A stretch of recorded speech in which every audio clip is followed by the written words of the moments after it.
Hello बच्चों। तो हम चैप्टर पढ़ रहे थे इंटीजर्स क्लास 7 मैथ्स का, और हमने ऑलमोस्ट पूरा चैप्टर कंप्लीट कर लिया है, जहाँ पे हमने काफ़ी कुछ पढ़ लिया है।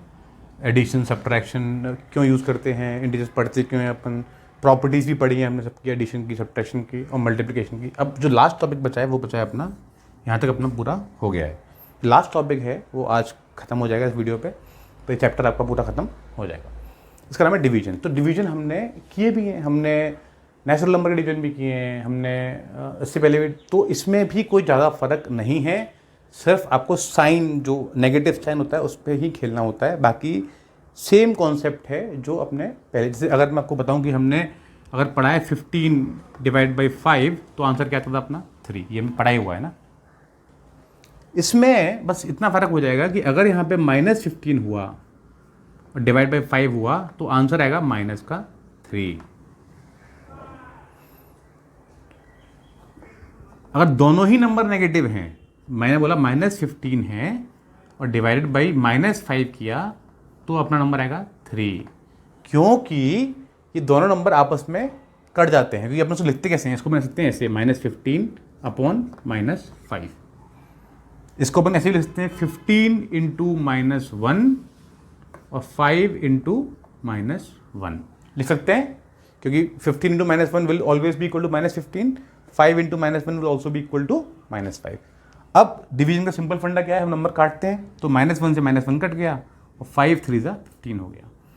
तो बहुत अगर आप मुझसे पूछेंगे, डिवीजन बहुत सिंपल है इंटीजर्स में, और अपने सिलेबस में बहुत ज़्यादा डिवीजन डिटेल में नहीं है। सिर्फ इतना ही है कि हमको ये समझ में आना चाहिए कि अगर एक नंबर नेगेटिव है, दो में से एक नंबर नेगेटिव है, तो आंसर हमेशा नेगेटिव आएगा। कि ये अगर मैं इसमें ये वाली बात करूँ, अगर मैं ऐसे -15/5 करूँ, तो इसको तो मैंने कर दिया 15 इंटू -1, इसको कर दिया 5, तो 5 3 ज़ा 15, 3 इंटू -1 इज इक्वल टू -3। तो ये अपना प्रूव हो गया इस बात से कि अगर एक नंबर ही नेगेटिव है तो आपको हमेशा आंसर नेगेटिव में ही मिलेगा। दोनों नंबर नेगेटिव हैं तो आंसर आपको हमेशा ही पॉजिटिव में मिलेगा। आपको याद है मल्टीप्लिकेशन में सेम कॉन्सेप्ट था, प्लस इंटू माइनस कर रहे हैं तो माइनस में आंसर आ रहा है, माइनस इंटू माइनस कर रहे हैं तो आंसर प्लस में आ रहा है। इसमें भी सेम है, माइनस अपॉन माइनस कर रहे हैं तो आंसर प्लस में ही आएगा, माइनस अपॉन प्लस कर रहे हैं तो आंसर हमेशा माइनस में ही आएगा। तो ये इतना ही पढ़ना है हमको डिवीजन में, बहुत ज़्यादा डिवीजन अपने सिलेबस में नहीं है। लेकिन एक दो प्रॉपर्टीज़ हैं जो मैं आपको समझाना चाह रहा था यहाँ पे। वो प्रॉपर्टीज़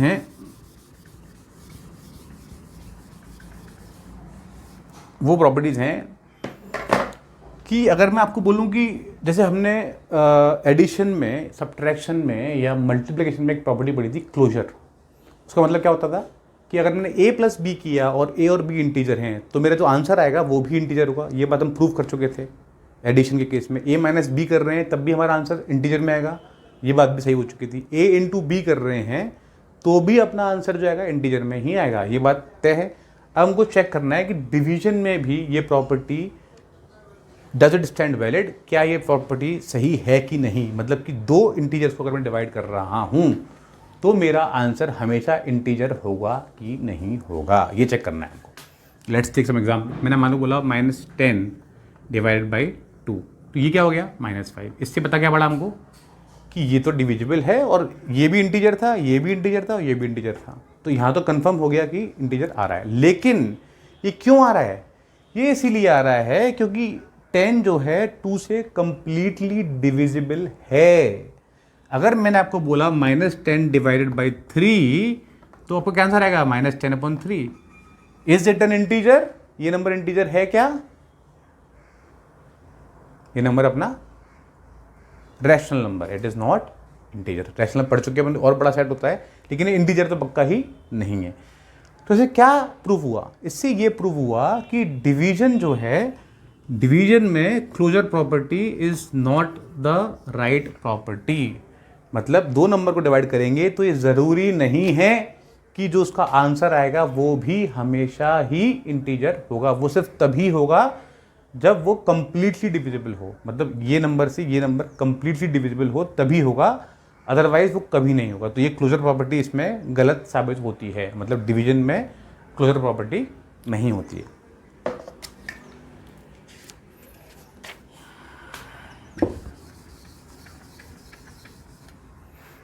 एक और चीज़, डिवीजन में हमने ये भी पढ़ा हुआ है कि अगर मैं 2/0 करूँ या मैं 3/0 करूँ या 5/0 करूँ, ये नंबर कभी भी वैलिड नंबर नहीं है। इनका आंसर हमेशा क्या आता है? अनडिफाइंड। क्या आंसर आता है? अनडिफाइंड। मतलब हम कभी भी किसी भी नंबर को 0 से डिवाइड नहीं कर सकते। सेम चीज़ इंटीजर के लिए भी है। अगर मैंने आपको बोला -5/0 तो ये भी अनडिफाइंड ही है। मतलब डिवीजन के लिए ये ज़रूरी है कि अगर अपन a/b कर रहे हैं तो b should not be equal to 0। It is very very important कि आप 0 से किसी भी नंबर को या किसी भी नंबर को डिवाइड नहीं कर सकते, क्योंकि आपका आंसर हमेशा अनडिफाइंड ही आएगा। मतलब वो आंसर कभी आ ही नहीं पाएगा, उसका कोई लॉजिक ही नहीं है। लेकिन अगर मैं आपको बोलूँ 5/-1 तो क्या हो गया आंसर इसका? -5। क्योंकि मैंने आपको क्या सिखाया था अभी थोड़ी देर पहले, दो नंबर को अगर हम डिवाइड कर रहे हैं और एक ही नंबर नेगेटिव है तो आंसर हमेशा किस में आएगा? नेगेटिव में। इसीलिए -5 हुआ। अगर यहाँ पे होता -5/-1 तो आंसर क्या आता? 5, क्योंकि माइनस से माइनस कट जाता, राइट। तो ये अपनी डिवीजन हमने समझ लिया, डिवीजन की प्रॉपर्टीज समझ लिया। हम एक दो सवाल और करेंगे और फिर अपना चैप्टर खत्म हो जाएगा।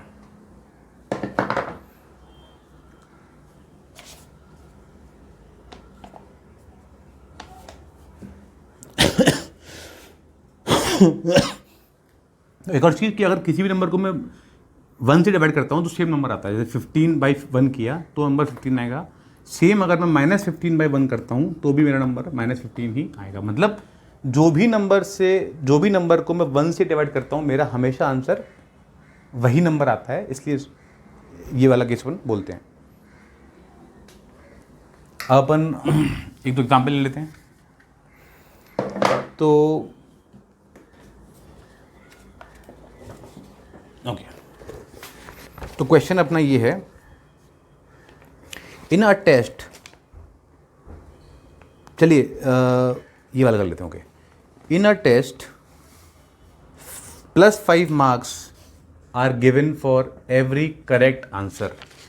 तो लास्ट वाले में कितने थे? +4 थे, इसमें कितने हैं? +5। And -2 marks are given for every wrong answer, right. अब क्वेश्चन क्या है? क्वेश्चन ये बोलता है राधिका एक लड़की है, राधिका, उसने सारे क्वेश्चन आंसर किए हैं, answered all questions and scored 30 marks दो she got 10 correct answers.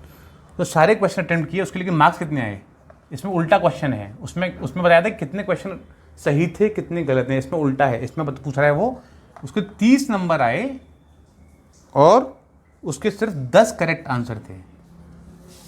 Correct answer कितने थे? 10। फिर क्या बोलता है क्वेश्चन? फिर ये बोलता है क्वेश्चन, जय, एक और लड़का है जय का क्या हुआ? उसने भी सारे क्वेश्चन आंसर किए लेकिन उसके -12 मार्क्स आए। कितने मार्क्स आए उसके? मतलब उसके में 0 भी नहीं है, 0 से भी कम आए। कितने मार्क्स आए? -12। और ही गॉट 4 करेक्ट आंसर्स। उसके करेक्ट आंसर कितने थे? 4।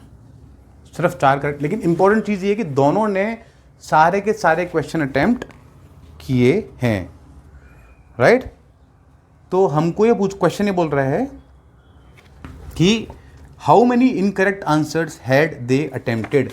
तो इसके भी जो इनकरेक्ट हैं वो कितने हैं और जय के भी जो इनकरेक्ट हैं वो कितने हैं, ये क्वेश्चन है। अब सॉल्व करें इसको अपन। ओके, तो हमको ये बता दिया गया है कि राधिका के जो 10 आंसर थे वो करेक्ट थे। तो राधिका के 10 आंसर जो करेक्ट थे उसमें कितने मार्क्स मिलेंगे उसको?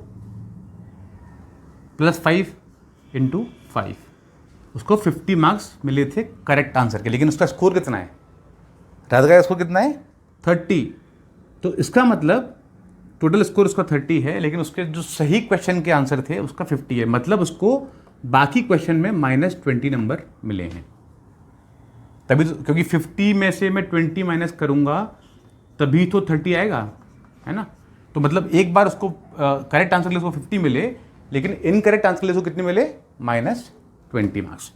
अब हमको क्या पता पड़ा इससे कि एक मार्क्स कितना, एक इनकरेक्ट क्वेश्चन में कितने मार्क्स मिलते थे, -2। तो हमको कितना, अगर हमको ये पता करना है कितने उसके इनकरेक्ट क्वेश्चन थे, number of incorrect questions, incorrect question answers, right, कितने थे उसके, तो -20 मिले उसको, तो -20 अपॉन -2, मतलब माइनस से माइनस कैंसिल हो गया। उसके 10 जो आंसर्स थे वो इनकरेक्ट थे और 10 आंसर्स करेक्ट थे, तो इसलिए उसको ये क्वेश्चन पूछा गया था उसके कितने इनकरेक्ट आंसर्स थे। सेम इसमें पूछा जा रहा है। तो अपन इसकी बात करते हैं जय की। अभी तो जय की अगर बात करें तो वही सेम कॉन्सेप्ट है। उसके करेक्ट आंसर कितने थे, 4।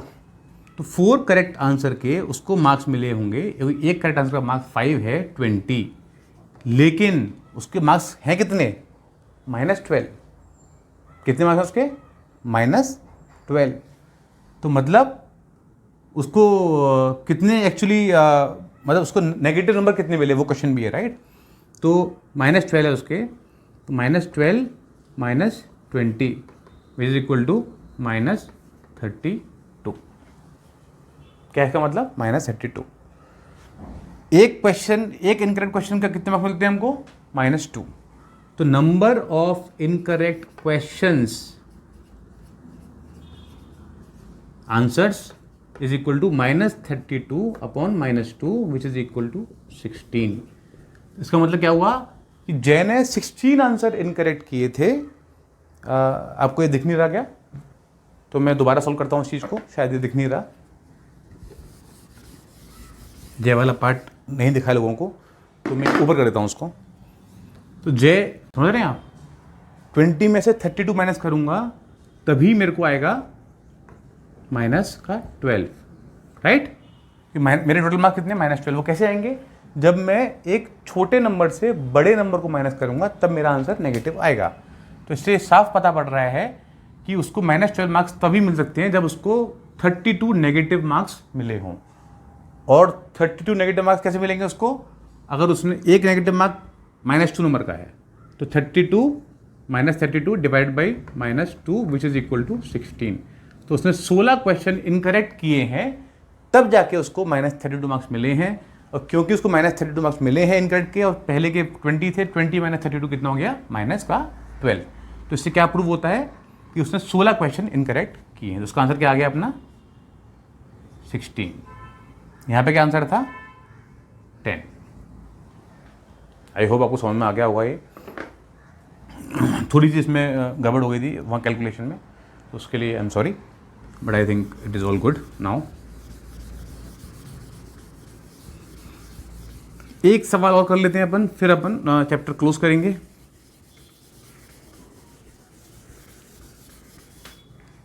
ओके, सवाल अपना क्या है वो सुन लेते हैं अपन। सवाल अपना ये है कि ए shopkeeper earns a profit of ₹1।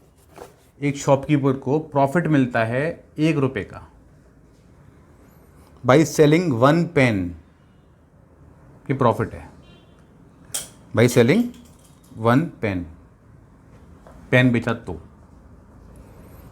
और इनकर्स अ लॉस ऑफ 40 पैसे पर pencil while selling pencils of her old stock, और उसको लॉस होता है 40 पैसे का अगर वो पेंसिल बेचता है तो सबसे इंपॉर्टेंट चीज़ जो आपको समझनी है इंटीजर्स में, हमने पहले ही बात की थी बैंक स्टेटमेंट्स की जब हम यूज़ केस पढ़ रहे थे। तो प्रॉफिट और लॉस को भी हम इंटीजर्स में ऐसे ही रिप्रेजेंट करते हैं कि प्रॉफिट को हम पॉजिटिव मानते हैं और लॉस को हम नेगेटिव मानते हैं। क्या मानते हैं, नेगेटिव। लेकिन 40 पैसे है तो क्या हो गया, -0.4, राइट। ओके, अब अपन बात करते हैं क्वेश्चन की। क्वेश्चन क्या बोल रहा है, in a particular month she incurs a loss of ₹5। एक महीने में उसको टोटल लॉस जो हुआ वो कितना हुआ, ₹5 का। कितना हुआ, ₹5 का। In this period she sold 45 pens. उसने पेन कितने बेचे, 45। हाउ मेनी पेंसिल्स, क्वेश्चन ये है कि उसने उसी टाइम पे कितनी पेंसिल बेची, कितनी पेंसिल्स बेची। ओके, अब देखते हैं अपन सवाल को। ये उस टाइप पे सवाल है, positive number, negative number, incorrect number, correct number, उस टाइप पे सवाल है, बस लैंग्वेज डिफरेंट है, यूज केस डिफरेंट है। तो लॉस हुआ है इसको -5 का, तो मैंने क्या बोला, इसको मैंने मान लिया -5 लॉस हुआ है, इसलिए मैं पहले लॉस को क्या बोलते हैं, -5। 45 पेन्स बेचने पे उसको कितना फायदा हुआ होगा, 45 × 1, क्योंकि उसको एक पेन बेचने पे 1 रुपये फायदा हो रहा था, वो कितना हो गया 45। फिर भी उसको 5 रुपये का लॉस हुआ है, राइट। इसका मतलब क्या है कि उसके पास, इसका मतलब क्या है कि उसको इतना प्रॉफिट हुआ है, 45 का प्रॉफिट पेन में हुआ है, लेकिन उसको 5 का लॉस हुआ है। मतलब उसने टोटल मिला के 50 रुपये नेगेटिव में पेंसिल बेची है, 50 रुपये नेगेटिव में पेंसिल बेची है, तभी उसको लॉस हुई। देखिए आप समझिए इस चीज़ को ढंग से, अगर वो पेंसिल नहीं बेचता तो उसको, या बेचती तो उसको लॉस उसको पूरा फायदा होता है 45 रुपये का। लेकिन क्वेश्चन क्या बोल रहा है कि उसको टोटल मिला के 5 रुपये का लॉस हुआ है, तो मतलब उसने 50 रुपये लॉस में पेंसिल बेची है, तभी उसको 5 रुपये का लॉस हुआ। 45 - 50 में करूंगा तभी आपका आंसर आएगा -5, राइट। इसका मतलब कि उसको पेंसिल में 50 रुपये का घाटा हुआ है, तभी आपका आंसर आएगा -5। तो अब कैसे करेंगे इसको सॉल्व अपन, हमको ये पता है कि एक पेंसिल में उसको 40 पैसे घाटा होता है, उसको घाटा कितने हुआ है, 50 रुपये का, राइट। तो एक पेंसिल में घाटा होता है इसको -0.4 का। हमको पता करना है कि 50 रुपये उसको कैसे मिले होंगे, तो 50/0.4, ये मैं हटा दिया, यहाँ लगा दिया, ये क्या हो गया 125, ये हो गई पेंसिल्स।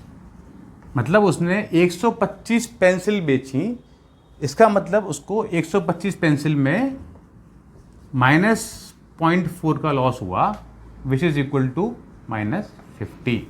तो ये उसकी पूरी पेंसिल की सेलिंग प्राइस हो गई -50, और पेन की सेलिंग प्राइस कितनी थी 45।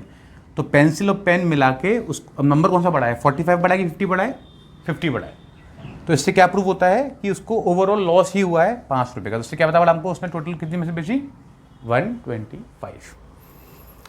तो ये तरह के सवाल आपके आते हैं प्रॉफिट लॉस के, एलिवेशन के। मैंने बताया था आपको कि इंटीरियर में एलिवेशन वाला केस भी होता है, मैं किया भी था एक केस, एरोप्लेन उड़ रहा था, सबमरीन नीचे सबमरीन चल रही थी, उनकी डिस्टेंस कितना है। तो अपने इंटीजर्स के सवाल हो गए। अभी मैं मतलब एक्सरसाइज सवाल तो नहीं कराऊंगा सारे, मैंने कुछ सवाल पकड़े हैं जो भी मुझे लगता है कि समझाने के लिए ज़रूरी हैं आपको, तो वो मैंने कर दिए हैं। अब आपको कोई भी क्वेश्चन होता है इंटीजर के चैप्टर में, चाहे वो मल्टीप्लिकेशन में हो, डिवीजन में हो, एडिशन में हो, सब्ट्रैक्शन में हो, तो आप अपना कमेंट सेक्शन में लिख दीजिए या फिर मुझे मेल कर दीजिए, जो आपको दिखेगी मेरे लास्ट में वीडियो में, तो मैं आपको वो एक्सप्लेन कर दूंगा कि कैसे होगा, राइट। क्योंकि सारे क्वेश्चन तो मैं नहीं कराता हूँ वीडियो के अंदर, तो मैं मतलब उतने ही फोकस किए हैं कि मतलब हर टाइप का एग्जाम्पल का एक 2 एग्जाम्पल हमने कर लिए हैं। तो जितनी भी प्रॉपर्टीज हमने पढ़ी थी उसके भी हमने 4-5 सवाल किए थे, फिर हमने ये वर्ड प्रॉब्लम्स भी कर लिए, तो हमको थोड़ा बहुत आइडिया भी लग चुका है कि सवाल कैसे सॉल्व करते हैं इंटीजर्स के। अब आपको अपने घर पर प्रैक्टिस करनी है। अब कोई भी बुक से, मैंने आपको बोला था कि मैं वैसे NCERT बुक रेफ़र कर रहा हूँ, लेकिन आप कोई भी बुक अपने सब्जेक्ट, अपने स्कूल की या कोई भी बोर्ड में पढ़ते हैं उसकी आप बुक रेफ़र कर सकते हैं, उसमें इंटीजर चैप्टर रेफ़र कर सकते हैं, उसमें सारे सवाल सॉल्व करने की कोशिश कीजिए। अगर आपको कोई भी प्रॉब्लम आती है तो आप कमेंट में डाल दीजिए या फिर वो मेल डाल दीजिए, मैं आपको रिस्पॉन्ड कर दूँगा। आशा करता हूँ कि आपको मेरा जो पढ़ाने का तरीका अच्छा लगा होगा, आपको समझ में आया होगा। इसी के साथ बता लेता हूँ, धन्यवाद।